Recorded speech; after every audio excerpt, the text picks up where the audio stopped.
100 रोपनी चान्चुन रोपनी पहिला थियो र हामीले अहिले त्यही 24 रोपनी जति जग्गा पछि थपेर 125 रोपनी जग्गामा हामीले अहिले फार्म स्टार्ट गरेका छौँ। त्यो हामीले अब कमाइ त हजुरको 10 वर्षको रिया बस्यो।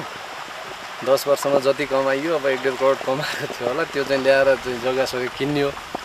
किनेपछि फेरि त्यही जग्गा राखेर गरे हो। यो चाहिँ हामीले चाहिँ सबै संरचना यहाँ भएको उहाँहरूले जे बनाउनु भएको थियो त्यो सबै संरचना हामीले किन्यौँ। हामीले चान्चुन झन्डै त्यति बेला हाम्रो 1.5 करोड जति परेको हो। कति हामीले सुन्छौँ कसैले सर्प पाल्ने पनि सर्प पाल्नलाई पनि अनुदान पाए अरे, करोडौँ अरबौँ खरबौँ पाए अरे भन्ने पनि सुनिन्छ। तर हामीले यत्रो गरेका छौँ, हामीले 10-20 लाख पनि पाउन सकेका छैन।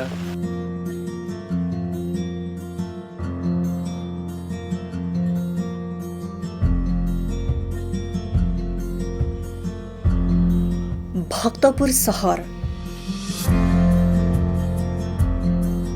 सहरबाट नगरकोटतर्फ लाग्दा सैनिक ब्यारेकको बीच भागबाट उत्तरतर्फ करिब 3 किलोमिटरको दूरीमा रहेको यो गाउँ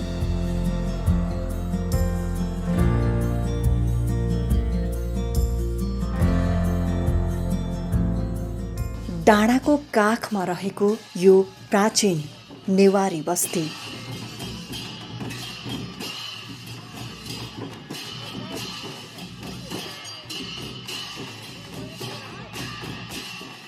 पुरै घरको छानो एकै रङ्गको देख्दा युरोपको कुनै सहरको झल्को दिन्थ्यो यो गाउँले। 2072 को भूकम्पपछि यो प्राचीन मौलिक परम्परागत घरहरू अब तस्बिरमा मात्र सीमित भएको छ। बिस्तारै कङ्क्रिटको घरले पुरानो गाउँ मेट्दैछ। डाँडाको भित्ताभरिकै खेतीयोग्य जमिन पनि मान्छेको बस्ती बन्दै गएको छ। छालिङ गाउँ हो यो।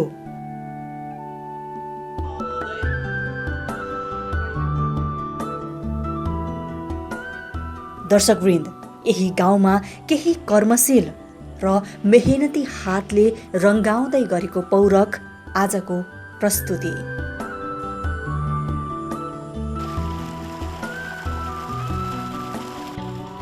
मानिसले दैनिक उपभोग गर्ने वस्तु के छैन यहाँ?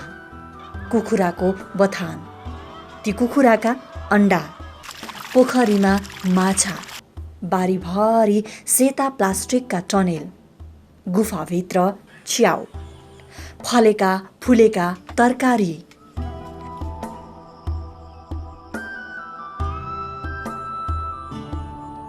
यो कृषि फार्म 125 रोपनी जमिनमा फैलिएको छ।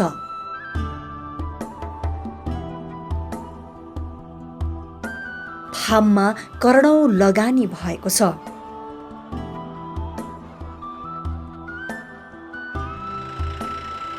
यो फार्म चाँगुनारायण नगरपालिका वडा नम्बर 5 छालिङ भक्तपुरमा पर्दछ।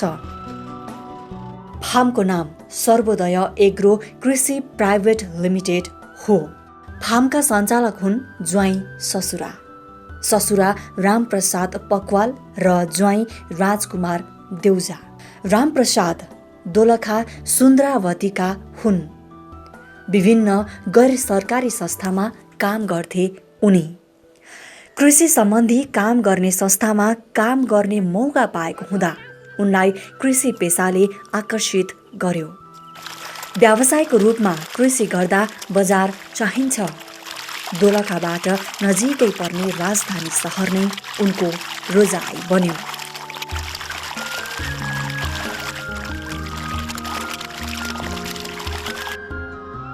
कृषि वस्तु उत्पादनमा दिनहुँ परनिर्भर बन्दै गएको कुरा सञ्चार माध्यममा दिनहुँ देख्थे उनी। हामी पनि केही योगदान गरौँ भन्ने उत्साहले उनलाई पनि छोयो।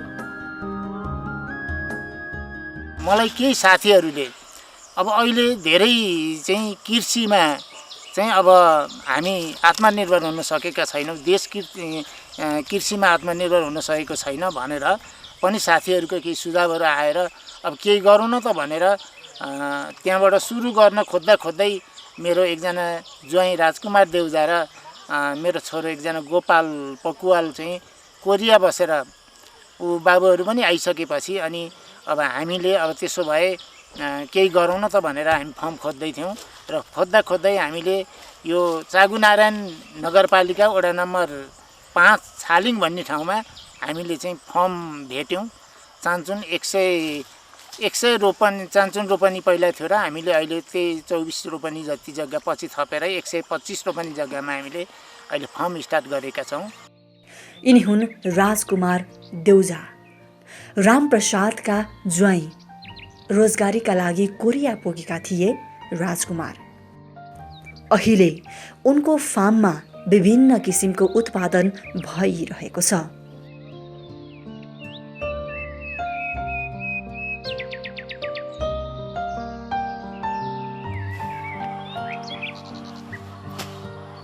हामीसँग अहिले चान्चुन 4000-4500 जति कुखुराहरू छ र त्यसले चाहिँ दैनिक अन्डाहरू दिइरहेको छ।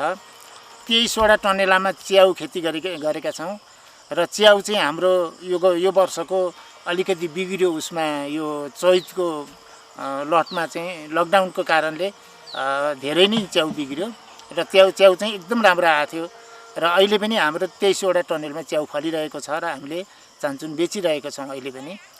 त्यसै गरी हामीसँग गोलबेडाको टनेला अहिले चान्चुन 59-60वटा जति टनेलाहरू छन् र त्यसमा चाहिँ हामीले गोलबेडा खेती गरिरहेका छौँ र हामीसँग अहिले 4वटा माछा पोखरी छ।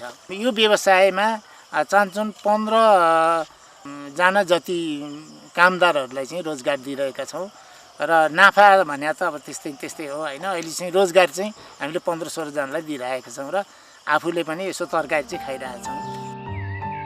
35 लाख रुपियाँ लागेको छ। यी टहराहरूमा 35 कति लाख रुपियाँ लागेको छ।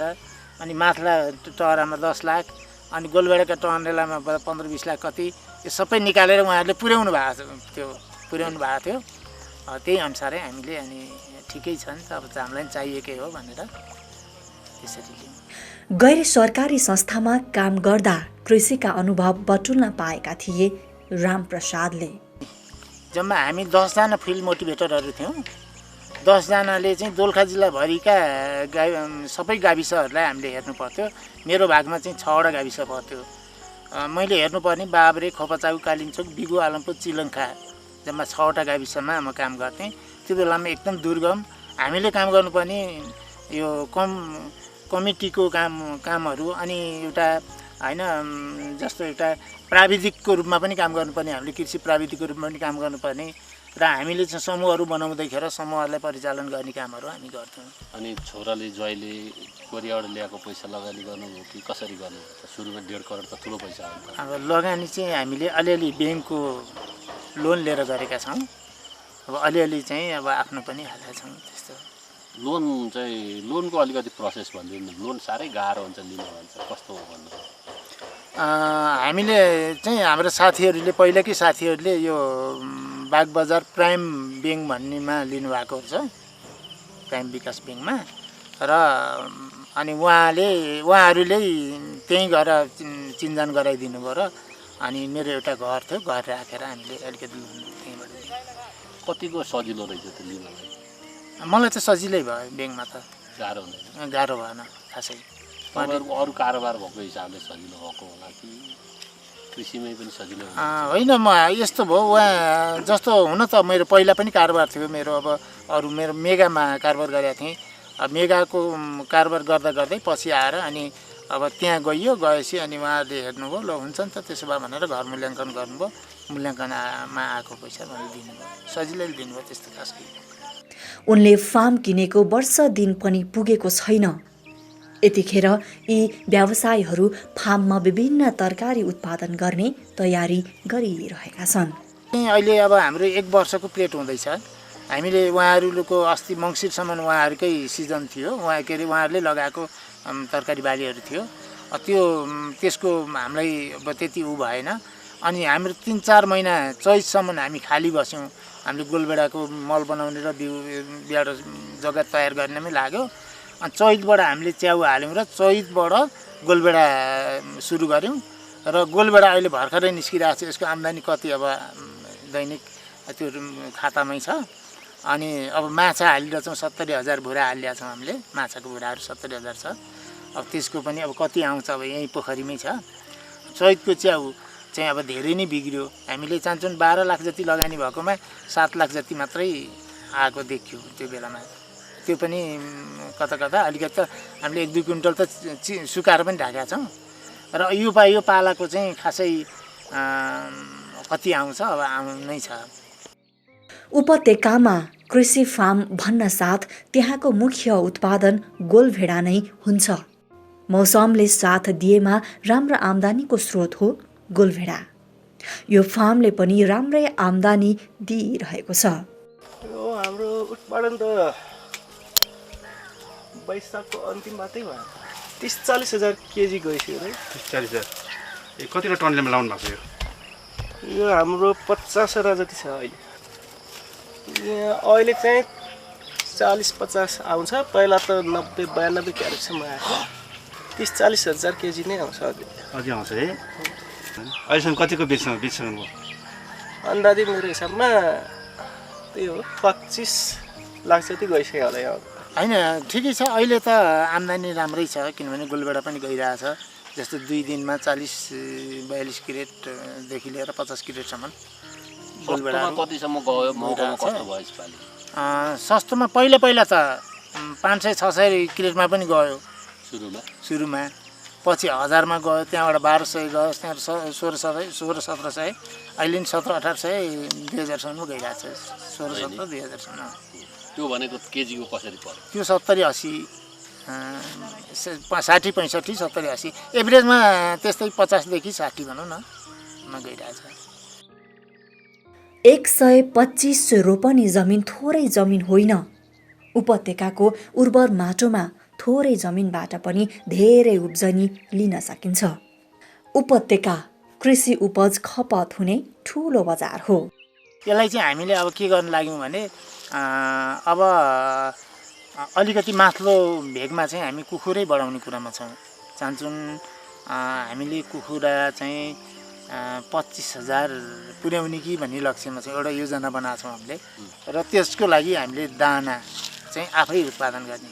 दाना चाहिँ आफैले उत्पादन गऱ्यौँ भने कुखुरामा अलिकति फाइदा हुन्छ र हामीलाई यो तरकारीमा पनि अनि त्यसले सपोर्ट गर्छ। किनभने हामीलाई मल पनि किन्नु पर्दैन। त्यति भएपछि हाम्रो आफ्नै मलले पुग्छ। त्यसरी हामीले एउटा त्यता लागेका छौँ।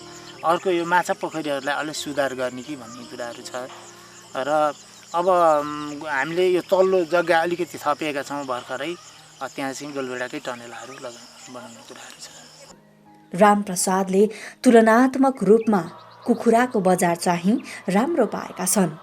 कुखुरा र अन्डाबाट राम्रै आम्दानी लिन उनी सक्षम भएका छन्। अन्डाको मार्केट हामीलाई त राम्रै लाग्यो। अहिले ठिकै लाग्यो। हुन त हामीले पहिला 1300 बक्सामा नि बेच्यौँ। 1300 बक्सामा बेच्दाखेरि खासै फाइदा आउँदो रहेछ। त्यो दानामै ठिक्क हुँदो रहेछ। 1300 भन्दा माथि उक्लेपछि नाफै हुँदो रहेछ अलिअलि। हामीले असारसम्ममा 63 लाखको खर्च भएछ दाना र उ गरेर मान्छे गरेर। अनि हामीले चाहन्छौँ 75 लाख जतिको हामीले चाहिँ इन्कम गरेछौँ। भनेपछि 10-12 लाख रुपियाँ कमाइ 12-15 लाख बस्दो रहेछ। यो भनेको पहिलो 5-6 महिनाको कुरा हो। त्यो हो। अब घरतिर खाइयो होला, कता खर्च भयो, यहीँ पनि कति अब चलिरहेछ होइन। त्यो हिसाब किताब नगर्दा पनि वर्षमा 4000 कुखुरा हाल्ने हो भने वर्षको 12-15 लाख रुपियाँ कमाउन कहीँ जानु पर्दैन। फार्मको अर्को मुख्य उत्पादन माछा पनि हो। अनुमानित 50,000 त हुनुपर्ने। 25,000 किलो आउँछ कि भन्ने लाग्छ। आधी किलोले पनि एभरेजमा आधी किलो छ कि 25,000 किलो भयो भने किलो कसरी पर्छ? यो किलोको 160 देखि 200सम्म। 160 भन्दाखेरि पनि यो झन्डै 50 लाख जतिको त आउँछ होला। आउँछ कि कति नभए 30-35 लाखको आउँछ।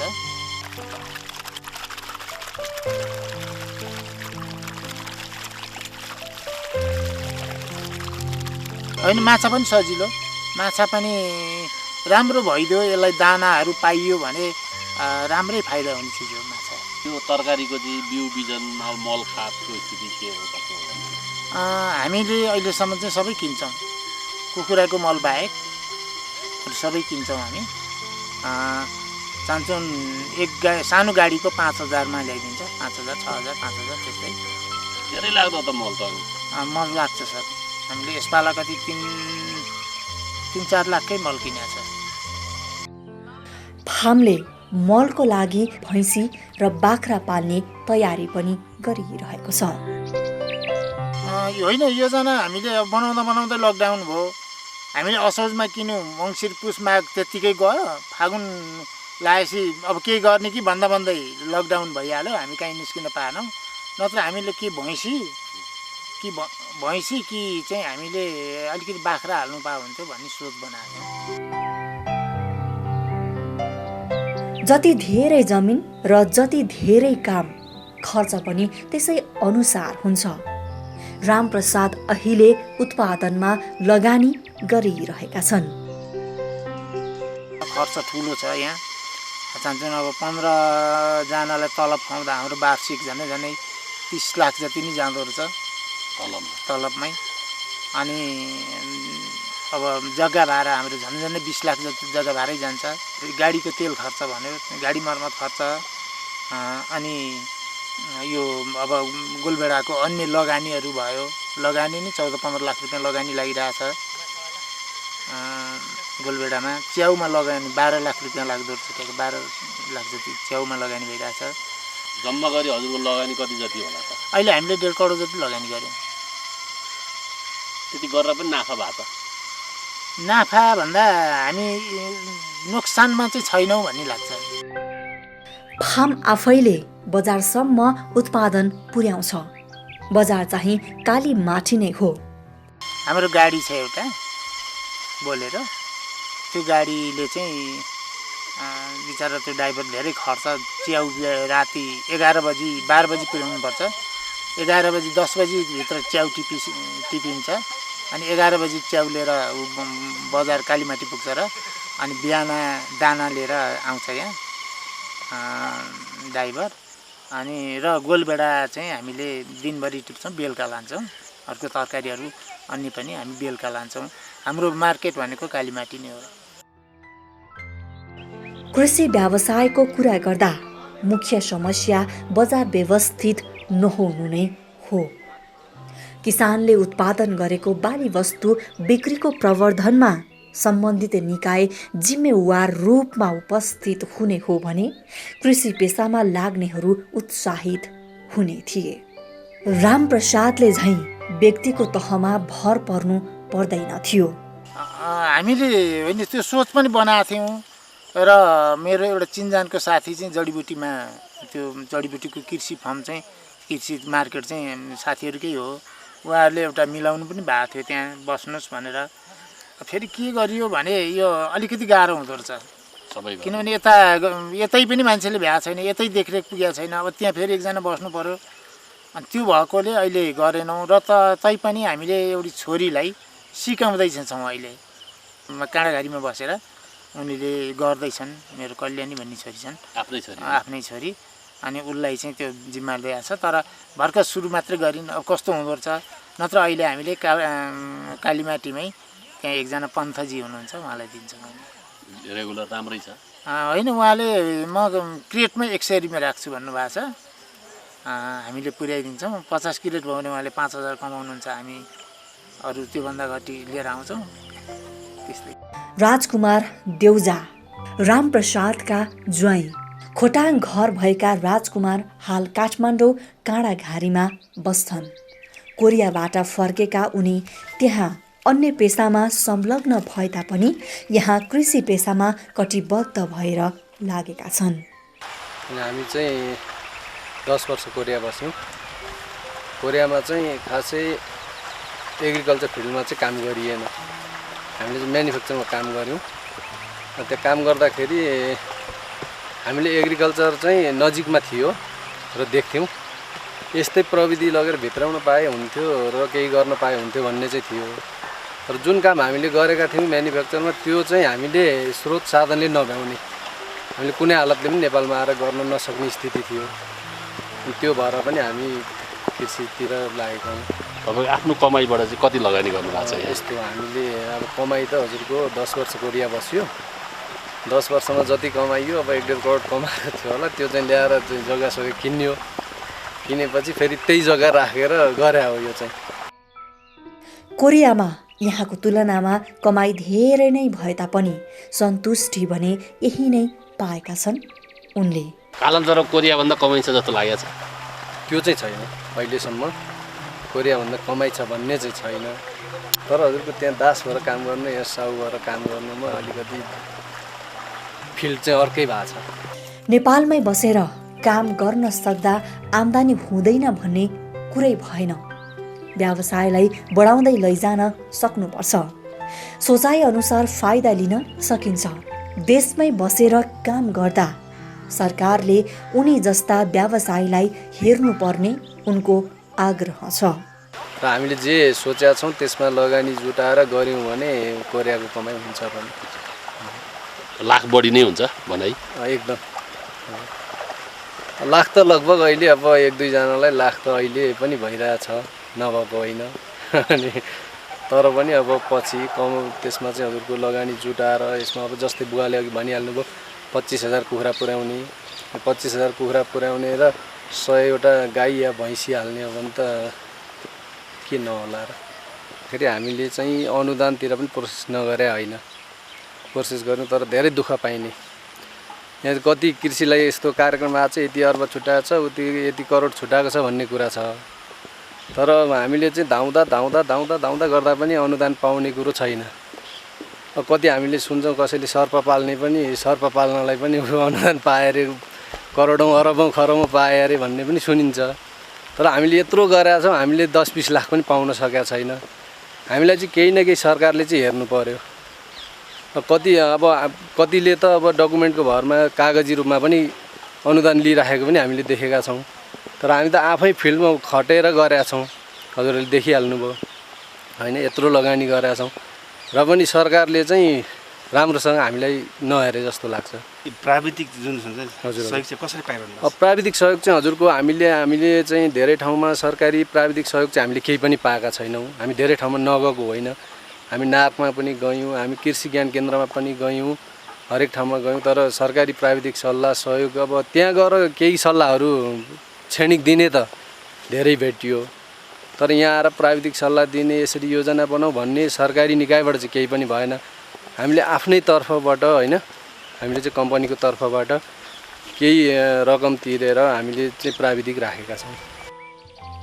कृषक र कृषि व्यवसायीहरू बढीभन्दा बढी उत्पादन गर्नमा व्यस्त हुनुपर्छ। सरकारबाट दिइने अनुदान सहुलियतका लागि धाउनु भनेको उत्पादनमा राहत हुनु हो। राजकुमार उनको फार्मले अनुदान पाउनुपर्ने जिकिर गर्छन्। हामी हजुर धायौँ, यो चाहिँ कस्तो रहेछ भन्दाखेरि हाम्रो एउटा त पहुँच चाहियो होइन, त्यो त हजुरहरूलाई थाहा छँदैछ। अब त्यसमा हाम्रो पहुँच पुगेन कि, हाम्रो सोर्स पुगेन कि, हाम्रा मन्त्री भएनन् कि होइन, हाम्रा प्रधानमन्त्री आफ्ना मान्छे भएनन् कि, त्यसरी पनि हुनसक्छ। अब कतिले खाइरहेको छन्, के अरे पोखरामा अस्ति एउटा गाई फार्मले चाहिँ 8 करोड पायो अरे भन्छन्, कता कसले चाहिँ सर्प पाल्नलाई चाहिँ 72 करोड 80 करोड पायो अरे भन्छन्। तर हामीले अहिलेसम्म अब अनुदान यस्तो केही गरे छैन, पाएको छैन। त्यसमा हाम्रो कमजोरी त के होला र? अब हामीले फर्म सञ्चालन गरेका छौँ, हामी चाहिँ धाउने ठाउँमा धाएका छौँ होइन, हाम्रो कमजोरी के होला र? ससुरा ज्वाइँको यो मेहनतबाट 15 भन्दा बढी मानिसले रोजगारी पाएका छन्। कोरोनापछि वैदेशिक रोजगारीमा गएका धेरैभन्दा धेरै युवाहरू देशमा फर्कँदैछन्। रामप्रसाद र राजकुमारले चलाएका यस्ता फार्म ती फर्किएका युवाहरूका लागि रोजगारीको भरपर्दो ठाउँ हुन सक्छ। यसको लागि सरकारले थोरै पहल गर्दा पनि हुन्छ। यस्ता फार्मको आकारमा वृद्धि ल्याउन सरकारले अनुदान दिने व्यवस्था गरेमा यी कर्मशील व्यक्तिहरू आफ्नो फार्म वृद्धि गर्न धेरै आतुर छन्।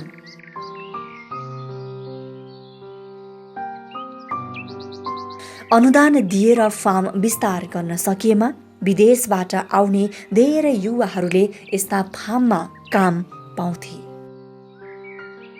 देशमा कटिबद्ध भएर लाग्ने रामप्रसाद र राजकुमार जस्ता कर्मशील युवाहरूको कुनै खाँचो छैन। देशैभर यस्ता उत्साही युवाहरू छन्। कृषि व्यवसायमा उत्साहप्रद काम पनि गरिरहेका छन्। मात्र सरकारको चाहना हुनु पर्यो।